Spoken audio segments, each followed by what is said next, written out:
let's talk about the third Justice League movie, Justice League Crisis, in my DC Cinematic Universe. The movie begins with the same ending scene from the Season 5 of the Green Lantern Corps series. Apocalypse teleports via boom tube into Earth's orbit. Darkseid sends an invading force, the army touches down, and is immediately met by the Justice League in its entirety. While Superman is talking to the army, other League members are receiving word that due to the secondary planetary mass orbiting Earth, a series of tsunamis and earthquakes are beginning, and other heroes have to mobilize to go stop those problems. Superman asks Flash to fetch him the Phantom Zone projector, and as head of the enemy army, Calabac, is talking, Superman fires the projector and absorbs a large amount of the army. Superman thinks they have won, but the army of Apocalypse begins to laugh, and then a boom tube, but with inverse colors, opens up, and the people that Superman just zapped into the Phantom Zone walk out of it. One of Darkseid's generals, Darkseid, comments that they discovered the zone eons ago. And with that, the League and the armies of Apocalypse leap into battle.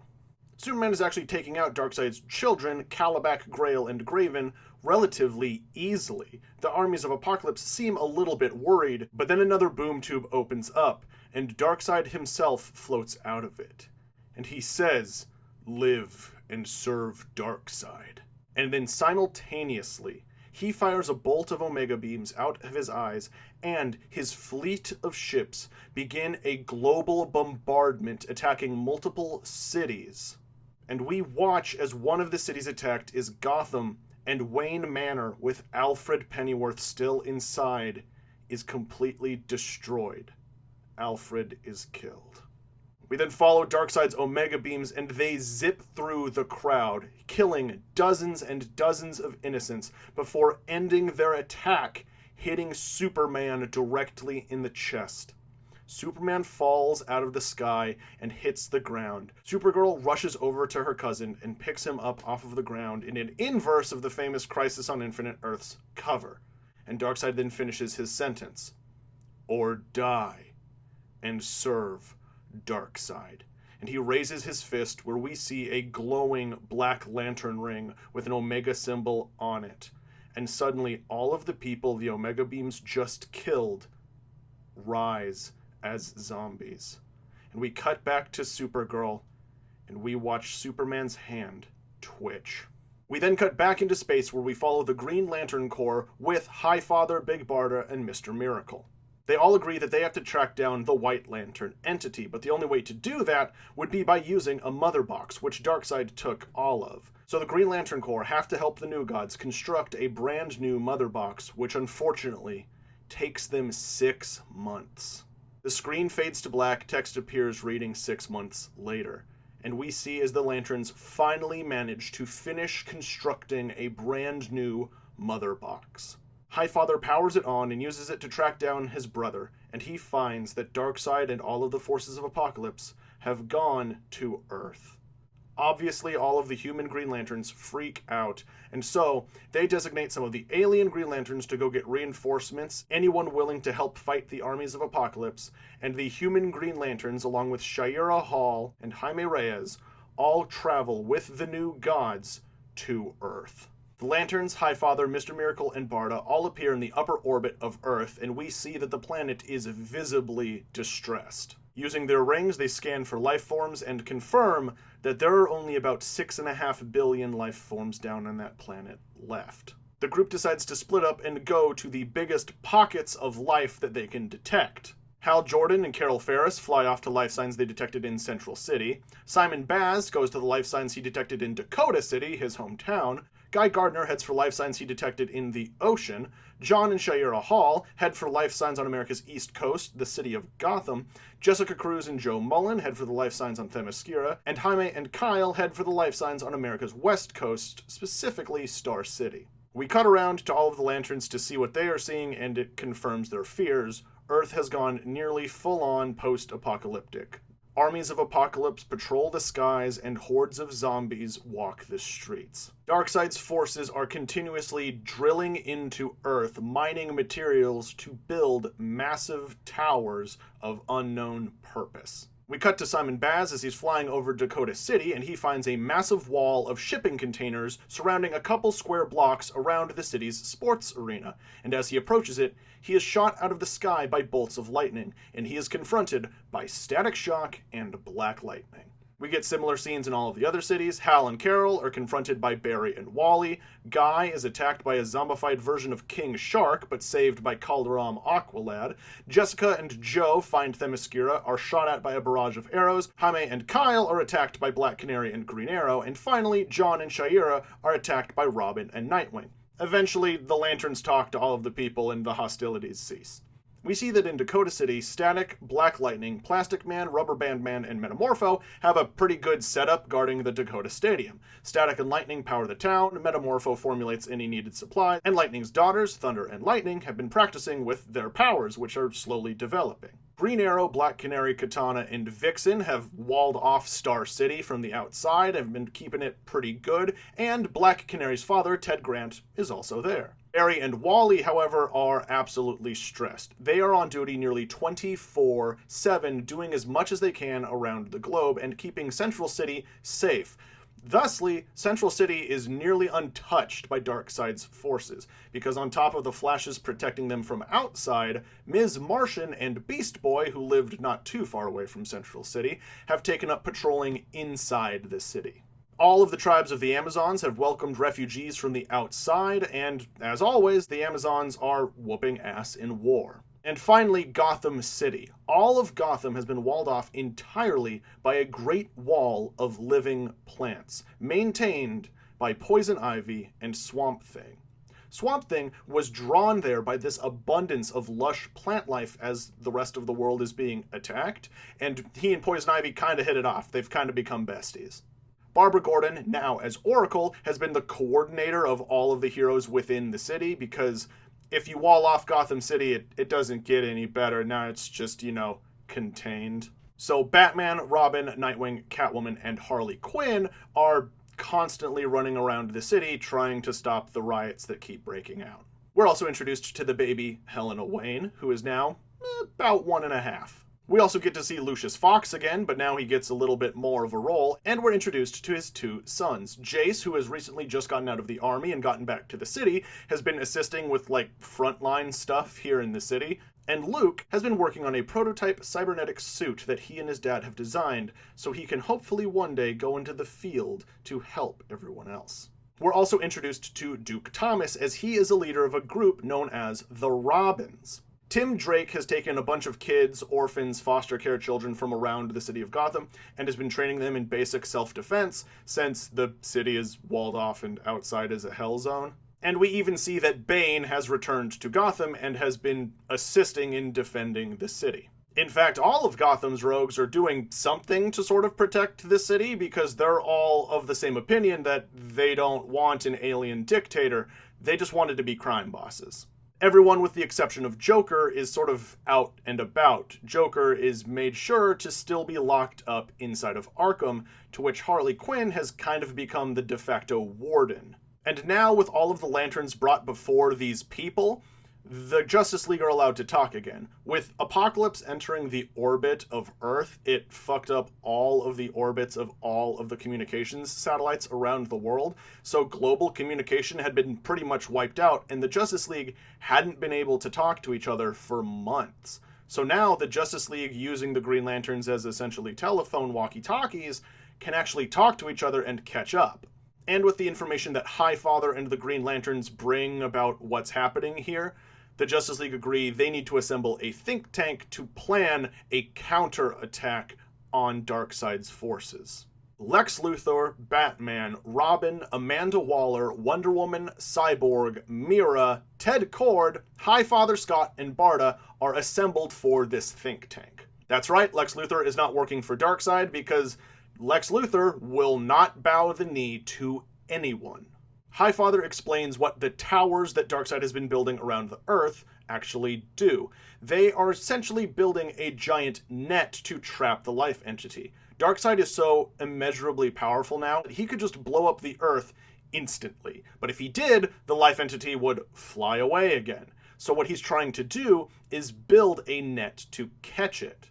It is drawing life energy from the planet. They are charging. That's why Darkseid has been here for this many months, because a net made out of life energy can trap the life energy entity. The think tank then asks Highfather how they can kill Darkseid, and Highfather mentions that they really can't. Only an old god can kill an old god, and Highfather and Darkseid are the last two. It takes the entire powers of one to kill another. So to kill Darkseid, Highfather would have to channel all of his energy into a weapon, and then a chosen warrior would have to be able to get close enough to land an attack on Darkseid to take him out, which Highfather would be willing to do. The problem is, Darkseid has become an avatar for the antithesis of existence. If they killed Darkseid while he is still connected to anti-life, he would become a just gateway for non-existence to spill into existence. Essentially, a tidal wave of reality erasure.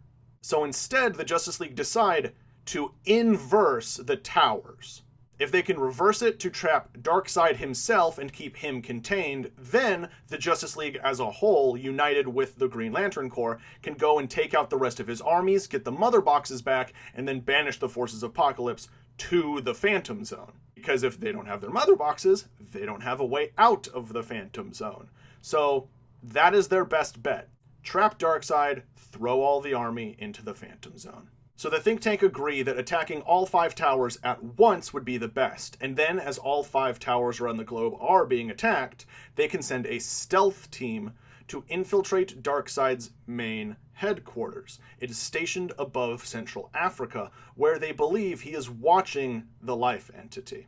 They are hoping that if they can wake the life entity up gently and maybe try and communicate with it, that instead of it just running away and Darkseid blowing up the planet, maybe they could get it to help out with anti-life, following the Brightest Day prophecy that the Green Lantern Corps and the New Gods both know about. And so as everyone is about to leave to assemble their teams, Cyborg gets pinged by the Mother Box. It sends him a communique. Cyborg walks over to it, and he asks, why is it trying to contact him? And Highfather just tells Cyborg, don't worry about it. Go ahead and pick it up. Cyborg does so, and then his arm explodes into a mass of wires and like nanometal looking goop. He screams, and the Mother Box sort of eats him, encompassing him into a big cocoon. The think tank all freak out and scream at Highfather, asking what's happening. They think maybe this is some sort of betrayal, but Highfather insists everything will be okay. He watches this cocoon hums and begins pulsing red, the color that Cyborg's lights typically are, but then the red fades to a purple and then to a blue. The humming that the cocoon has been doing this whole time slowly fades into a very gentle, comforting hum, and then the cocoon begins to shrink and form the shape of a man before finally melting away, revealing a sleeker, upgraded Cyborg. Some of his skin is back, his skull plate is see-through, and you can see insanely advanced cybernetics interfused with his brain. And Cyborg just looks at himself, and he begins to cry, something he couldn't do before, because he just realized he doesn't feel pain anymore.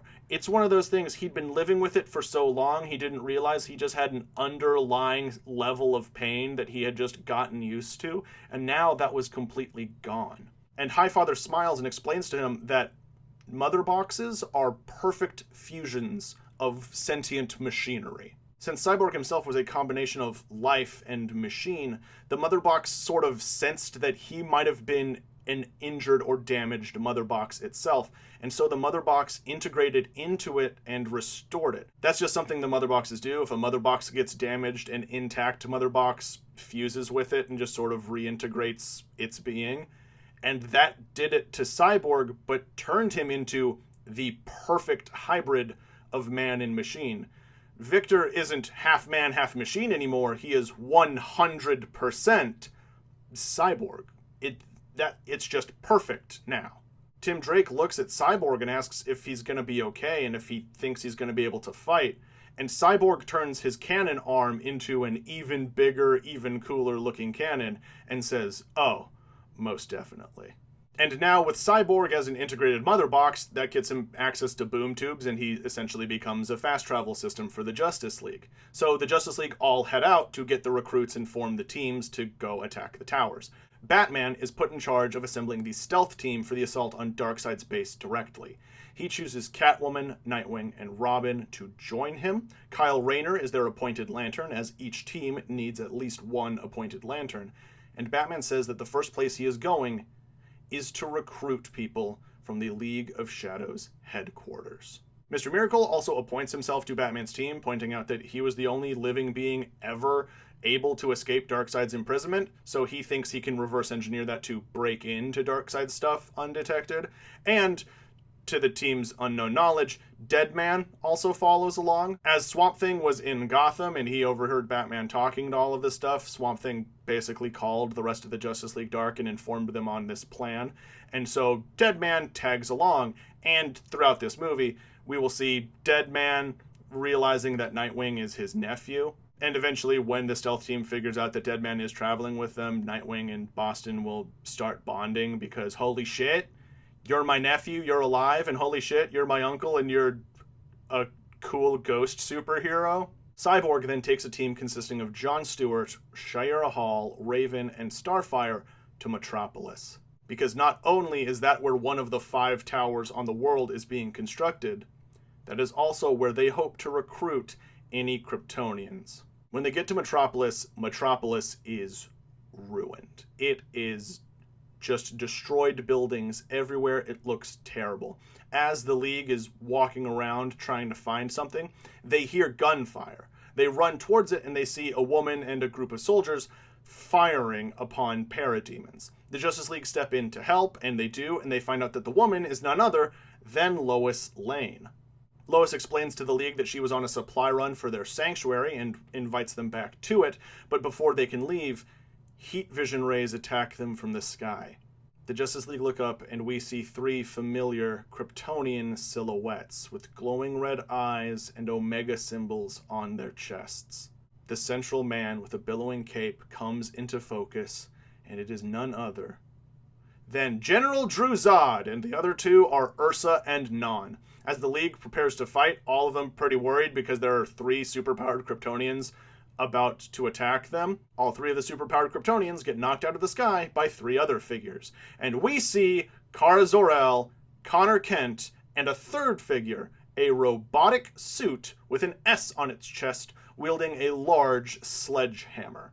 These 3 figures fight the 3 evil Kryptonians, allowing a distraction to let Lois and the Justice League escape and go back to the Sanctuary. The Sanctuary turns out to be the basement of the LexCorp facility, which was just a massive, huge complex anyway. And that is where most of the city of Metropolis now resides. As the League is walking through here, they also see that the statue of Superman, the one that used to be in Metropolis Park, has been relocated here, and people are lighting candles near it. Lois mentions that people have taken the loss of Superman pretty hard, and Cyborg, shocked, says, "So it's true. He's really gone."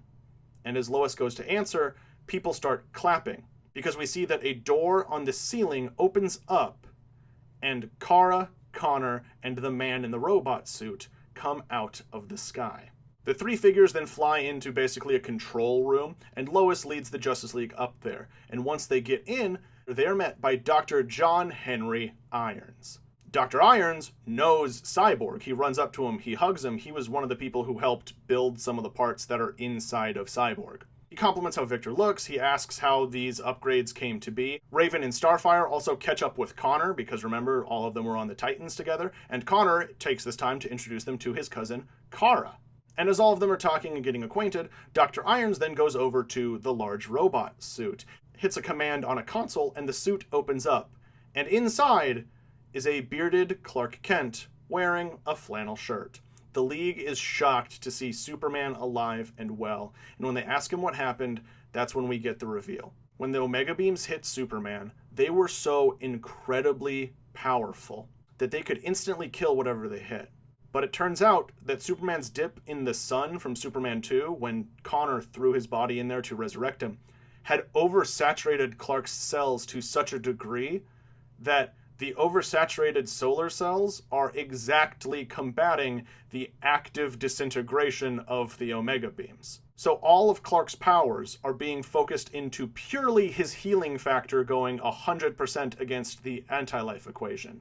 When Cyborg hears this, he's still of course upset, because to him that sounds like the anti-life equation is going to win out one day and Superman's going to die. Cyborg solemnly asks Superman, how much time do you have left? And Dr. Emil Hamilton, who is also in this control room, says 60, 70 years, give or take. The Justice League all look at Clark, and Clark confirms he has been turned completely mortal.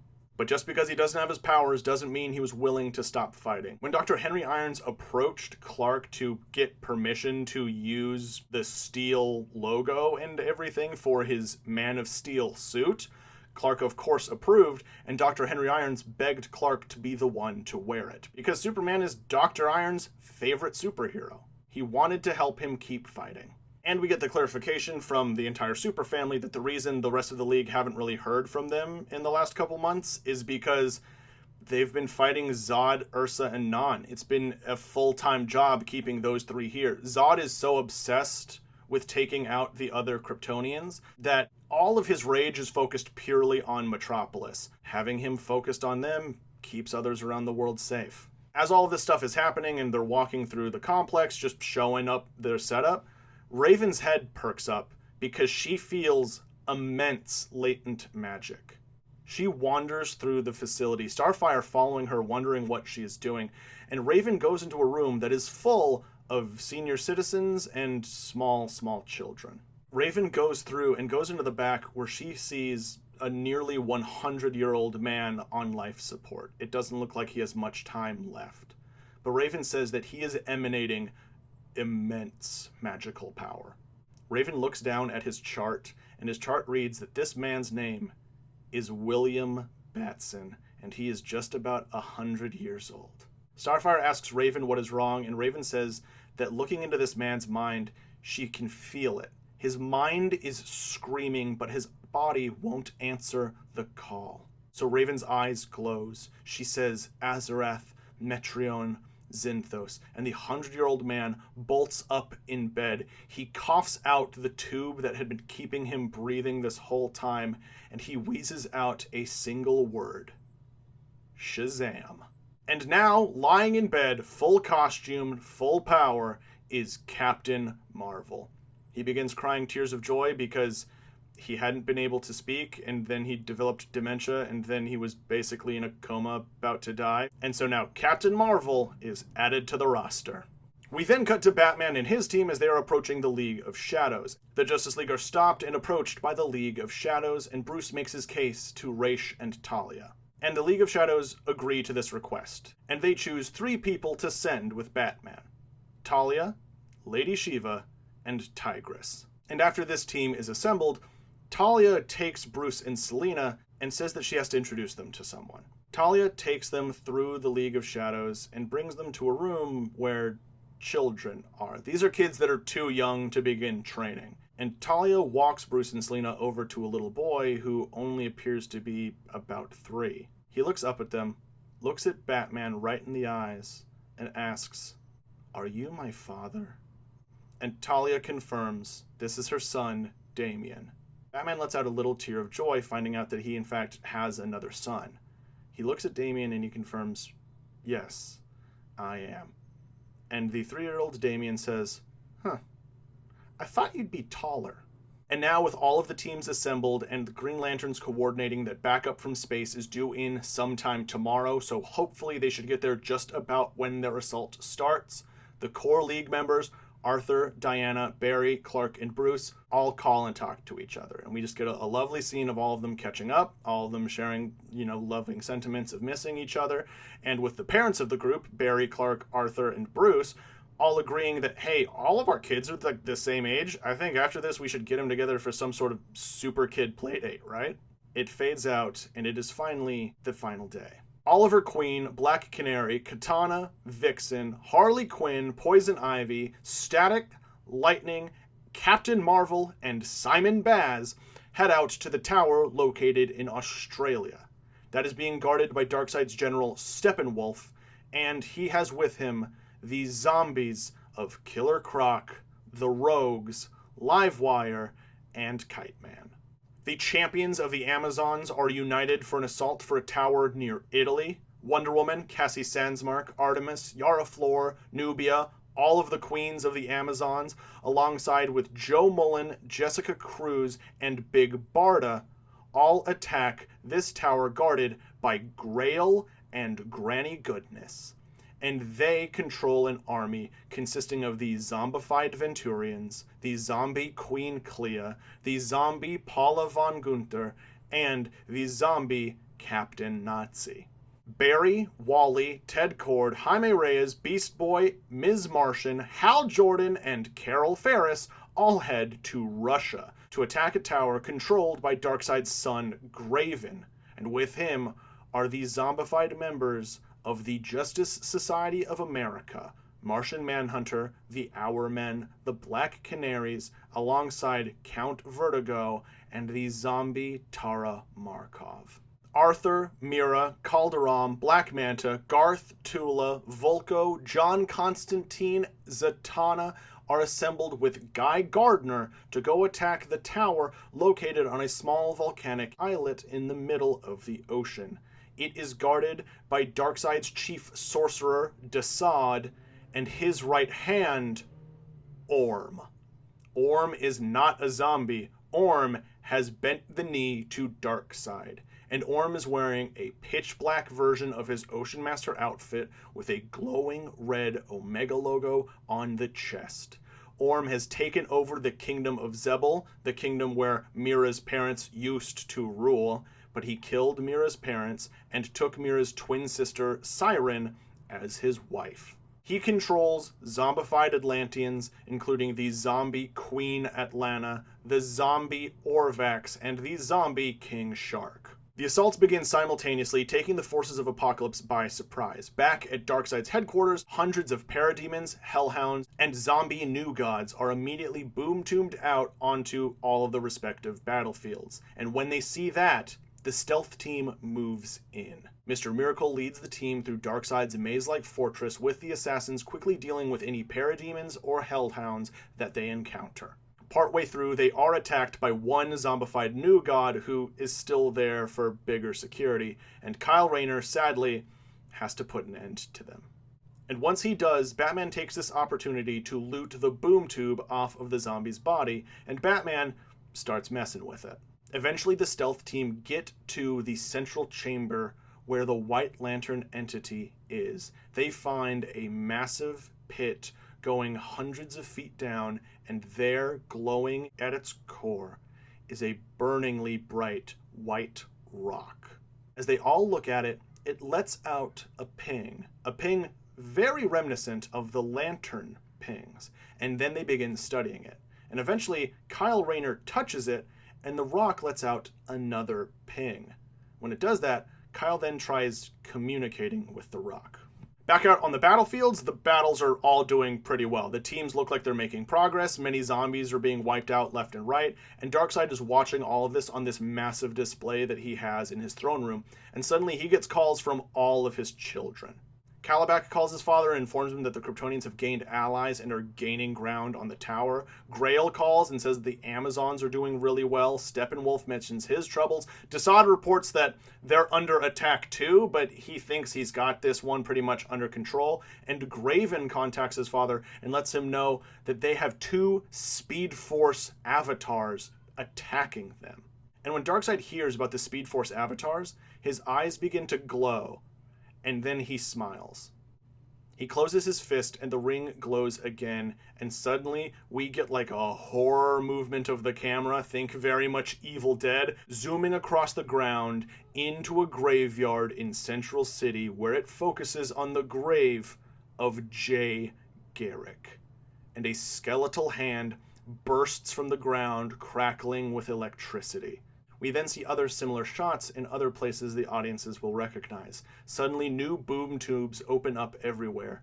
The zombie Jay Garrick, now the Black Flash, runs out against the team in Russia. A zombified Black Adam rushes out against the team in Australia. A zombified Zeus and Ares come out against the Amazons, and a zombie doomsday rises in Metropolis. The tide of the battle turns once again, and the teams are doing very poorly, and casualties start. In Metropolis, Clark's steel suit is so damaged that he has to leave the battlefield to get out of it. In Italy, many Amazons go down. The queens, Hippolyta, Zahava, and Antiope, are all killed by the zombified Greek gods. In Atlantis, Zatanna is killed by Desaad, and Arthur's hand is cut off by his brother Orm. And in Russia, Hal Jordan and Carol Ferris are killed by Graven and the zombified Canaries. The zombie Martian Manhunter pins his daughter down, and a zombie Tara Markov attacks Beast Boy. And then in Australia, Harley Quinn is killed by Black Adam, and Black Lightning is killed by the zombified version of Livewire. Back in Darkseid's lair, the entire stealth team overhears the pain and loss of the teammates through Kyle's ring, which has been acting as their radio. As Kyle hears these reports of death all around the battlefield, and finally, when Hal's ring stops communicating with them because the wearer has been killed, Kyle screams out no, and once again the White Lantern rock pings. With that ping, Batman looks at the rock and we see his mind beginning to race. But also, because Kyle screamed, parademons enter the room and begin attacking the stealth team. A group of parademons are rushing through a doorway, and Kyle screams at them and vaporizes them with his ring, and the rock pings once again. With this battle fully announcing their presence to this base, Darkseid is reported that there are intruders inside the White Lantern entity chambers, and Darkseid doesn't seem too worried about it because they appear to just be regular humans and one lantern, so kill them, make sure they don't get the rock out. And as this battle is raging, Kyle is pleading to the rock to do something, begging it to wake up, begging it that if it wakes up, it has to stay with them. And the rock pings again. And suddenly Batman realizes what's happening. As Batman looks back at Tim Drake, Nightwing, and Selina, who are fighting off hordes of parademons, Batman hits a button on the mother box and opens a boom tube, sucking him in, and he suddenly vanishes.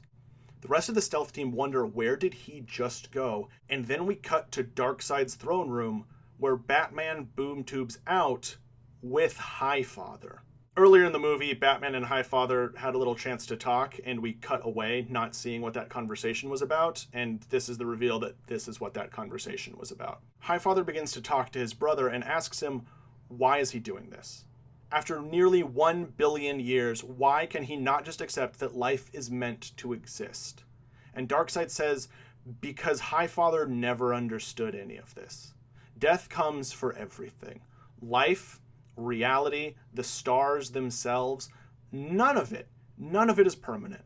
All of it will cease to be. The only thing that is forever is non-existence. Just look at them. They are Uxas and Isaiah, the children of Kronos and Hegra. They are the last of the old gods. They were the ones that killed the last of the old gods. They watched as new life sprung up and evolved along their side, becoming the new gods. They were there to watch their replacements evolve. They are billions of years old, and yet in the grand scheme of the universe, their existence would mean nothing. The only way for their existence to mean anything would be if they could become non-existence themselves. Because eventually, at the end of all things, while life and reality isn't, Darkseid is. But Batman takes offense to that. Darkseid is a little baffled, but allows him to talk because Darkseid is patient. He is almost 2 billion years old. He has time. He lets Batman make his point. And Batman points out that it is because everything is finite that everything has meaning. Yes, eventually the universe will forget them, but it isn't about being remembered forever. It's about being remembered by the people that you love. The new gods didn't evolve to replace the old gods. The old gods got to survive long enough to help raise an entirely new generation of life. It's that opportunity that let them make friends and have families. If Darkseid had truly only cared about his own existence, why did Darkseid himself have 4 children? And as Batman is talking about this, talking about the importance of family, the importance of protecting and caring for them, the importance of watching them grow to be better than you, we are getting video cut around the battlefield. And we see Clark Kent return to the battlefield, not with his steel armor, but now he's dual-wielding machine guns, as an homage to that time when he did that in Superman Returns. We see blasts of energy shoot out of the skies at Zod, Ursa, and Nun, and we see the Red Lantern Corps and Thanagarians arrive to join the fight. We see Constantine call out to Desaad, and he summons the Helm of Fate, and Constantine puts it on, becoming the new Dr. Fate, and begins beating the shit out of Desaad. We see Guy Gardner being overwhelmed by zombies, but suddenly Lobo drops out of the sky. The two high-five and then just back-to-back start wrecking zombies together. We watch Tula stop Orm from delivering a killing blow to Arthur as she picks up Arthur's trident and uses it to kill her father. We see Cassie Sandsmark tackle the zombified Zeus off of Diana, and then we watch as pink light shoots from the skies and the Star Sapphire Corps arrives in Italy to assist the Amazons. We watch Static get so angry he generates an insanely powerful EMP that wipes out the zombified Livewire as well as all of the zombie rogues' tech. And then we see bright blue light glow in Australia, and the Blue Lanterns arrive to help. And we watch as Captain Marvel tackles Black Adam out of the sky. He screams Shazam, turning them both back into regular men, and both of them fall out of the sky to their deaths once again. And finally, we see Barry Allen. He rushes back home to his wife and his children, and he kisses them goodbye, because he runs back out to the battlefield where Jay Garrick has been trying to get Wally West, and Barry Allen runs into Jay Garrick at near light speed, instantly vaporizing both of them. And then we cut back to Batman as he tells Darkseid that life isn't meaningless. Existence has a point. It is to love your family and protect them at any and all costs. And with that, Batman pulls a batarang out of his belt, and Highfather says to his brother, "I'm sorry." And we watch as Highfather dissipates into energy. That energy goes into the batarang as it leaves Batman's hands. Darkseid screams out no and fires a bolt of Omega beams at Batman, but it's too late. The batarang has left Batman's hands. The Omega beams zip around and hit Batman at the exact moment as the batarang hits Darkseid. Bruce Wayne is dead. Darkseid collapses to the ground with the cracks that are already all over his body beginning to leak black fog. Eventually, he just melts into a puddle and sort of becomes a black hole, but out of it spills anti-existence. The fog floods through the facility, shoots out across the world, and turns the skies black. Everything this fog touches begins to disintegrate. And as it rushes into the room where the White Lantern Rock and the stealth team are, Kyle Rayner puts up a barrier around all of them and begs the Rock to help. It pings one more time. And finally, Kyle says, "Please, I have to save my friends." And there is the final ping. And we realize each ping was in time when Kyle was feeling one of the core emotions of the emotional spectrum. We hear a loud, perfect, clean ping, and we see an explosion of white light. The white light bursts and shoots up through the sky, through the ceiling of the building they are in, and permeates the atmosphere. All of the black fog instantly disintegrates around it, and we see glowing in the middle of this pillar of white light, Kyle Rayner. But he is no longer a glowing Green Lantern. He is a White Lantern. He flies up into the skies and looks down at the swirling void that is Darkseid. And Kyle says, "In blackest night we find our way to restore the brightest day. When all seems lost against death's might, look to the skies and let there be light." we see a swirling vortex of pure white light encircle the void of Darkseid, and it burns brighter and brighter and bigger before finally the void is gone. There's a massive explosion, and the shockwave of this explosion, which is just glowing light, goes all over the world, instantly wiping out all of the fog and all of the zombies. The non-zombified versions of Darkseid's forces all stand there looking stunned, and the fall of the zombies reinvigorates the forces of Earth. And then we watch just a final, quick, around-the-world fight as the Justice League only has to deal with the remnants of Darkseid's army. Wonder Woman kills Grail, Constantine kills Desaad, Poison Ivy kills Steppenwolf, Clark Kent uses the Phantom Zone projector to send Zod, Ursa, Non, and Calabac to the Phantom Zone. And like that, the battles around the world are done. The entire stealth team, as they are leaving, pass through Darkseid's throne room and they find Bruce's dead body. The Bat family all collapse and begin to cry, and as they do, Boston Brand walks up to his nephew and places his hand on his shoulder to comfort him. And he tells him, "I'm sorry, kid." And Nightwing responds, "Thank you, Uncle Boston."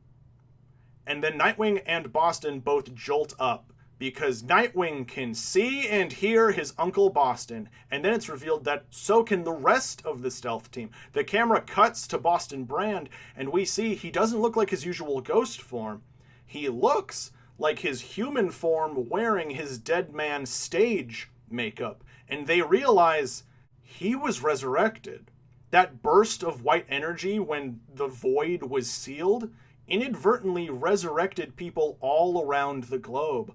Boston Brand, alive and well. Harley Quinn, resurrected from the dead. The original Dinah Drake, the one that died in the first Justice Society movie, back from the dead. Black Adam is back. Zatanna is back. Tara Markov is back. Kite Man sits up from a patch of rubble, tapping himself on the chest, shoots his hands into the air and screams out, "Hell yeah!" And then Orion, a handful of new gods, and dozens of civilians around the world are all alive again. And we notice all of them have a shock of white hair in their hair. But not all of the dead are back. It seems almost completely random who was brought back and who wasn't. And as people are embracing their loved ones, we see Zatanna looking at the white streak in her hair, and we see her notice the Dr. Fate floating in front of her, and she realizes what John must have done. Zatanna begins to cry because she's lost another person in her life to the Helm of Fate, but as she does, the Helm spits John out.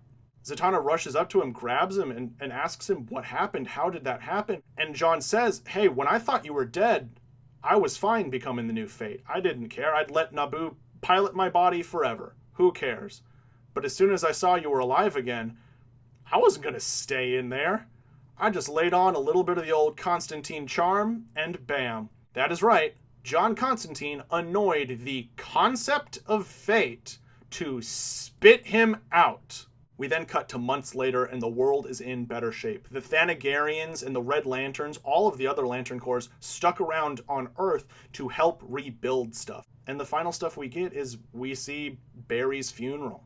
We see Hal Jordan and Carol Ferris's funeral. We see Black Lightning's funeral. We see Bruce Wayne's funeral. We see Aquaman alive and well, sporting a brand new hook where his cut-off hand used to be. And then we see Talia al Ghul at Bruce's funeral approach Nightwing and Batgirl. And she asks Nightwing and Batgirl to raise her son. They're shocked and they ask why, and Talia says because she wants her kid to turn out like Bruce, not like her. Dick Grayson and Barbara Gordon accept. They adopt Damian Wayne. And then Catwoman brings over her baby, Helena, and introduces Damian to his baby sister. And Damian smiles. Diana is approached by Barda, Scott, and the Pink Lanterns, and they offer her like a position up in space. And Diana accepts. This whole experience has really just showed Diana that the universe is way bigger than she thought it was, and she wants to go out there and help as many people as she can. She's immortal, she's incredibly powerful, and so she accepts. This is a way to get the actress who plays Wonder Woman out of this series, but it's not going to be treated as much as a final goodbye, because now the Justice League all have mother boxes, so they can literally just teleport to go see Diana whenever. It's not a permanent goodbye. She can still arrive for cameos and stuff. This is just a way to, explain why she won't be here for most of the rest of the cinematic universe. And then we get our closing scene with the Superman family. They're at the Superman Memorial Statue in Metropolis Park, and Clark is approached by Dr. John Henry Irons. He asks Clark about stuff he had in mind for the next suit, but Clark tells him that while he would be honored, he thinks the best person to wear that suit is standing right in front of him. And as Dr. Irons realizes what Clark means, Clark reaches down into a little bag that he's carrying and pulls out a freshly folded, brand new Superman cape. He hands it to Dr. Irons and he tells him, "You will make an amazing Man of Steel." And then Clark goes over to Connor and Kara, and he just lets them know how insanely proud he is of them. The world will be completely safe in their hands. They did so good over these last couple months during this war. He cannot express how proud he is of these kids. But as Connor is looking around at all of these people actively crying in front of the Superman Memorial statue, Connor says that a lot of these people would feel safer in Superman's hands. And Clark pats him on the shoulder and says, "I agree." And Connor looks at Clark kind of baffled because it's like, that's a kind of dick move to say. But as he looks, Clark is standing there holding a box. Connor opens it up, and inside is a brand new bright blue Superman suit, but with the classic black and red S on the chest. Clark looks at Connor and lets him know, "You're ready." And that is the end of Justice League Crisis in my DC Cinematic Universe.